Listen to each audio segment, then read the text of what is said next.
to save money during lockdown. Among other things, living under lockdown and shelter-in-place restrictions has created a big divide, especially in certain countries, between people that are still able to work and people who can't. Either way, I believe we can all agree that this is probably a good time to save some cash, if and when we can. I made some list of tips. Number 1, keep track of your spending. Whether you're living in a cash-loving country or a country that loves credit, it's important to keep track of your spending. Where and how much you're spending money, and what for. And can you do better?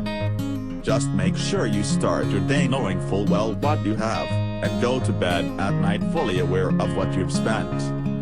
Number 2, don't hoard groceries.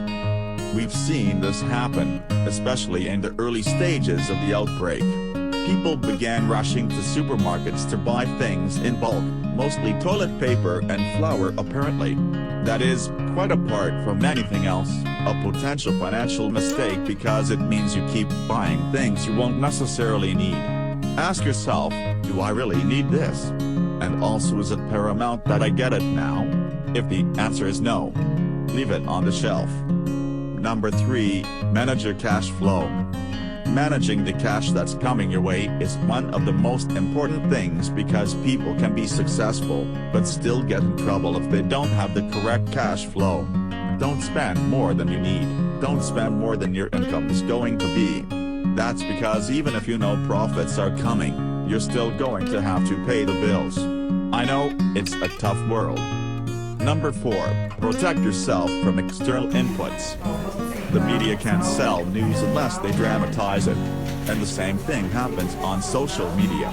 This means that all day, every day, we're constantly bombarded with a plethora of external stimuli. Do this, buy that, invest in this and that. We see it every day.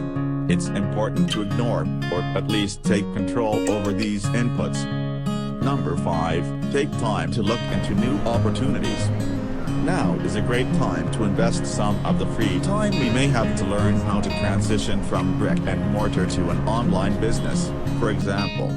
Or learn new skills. Or figure out new ways to improve our business for the upcoming months and years. Number 6, walk everywhere.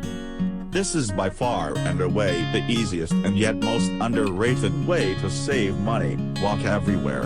Over the last few weeks, we've been stuck in our place of residence and we've all doing more or less the same things and going the same places, the grocery store, pharmacies or our place of work, if we can. That's about it. So, do we really need to drive to the store that's like 2 miles away? Some people believe it won't make a difference because come on, it's only 2 miles. Yes, but when you multiply those 2 or 3 miles by how many times you have to travel that distance over the course of a week or a month, it does make a difference.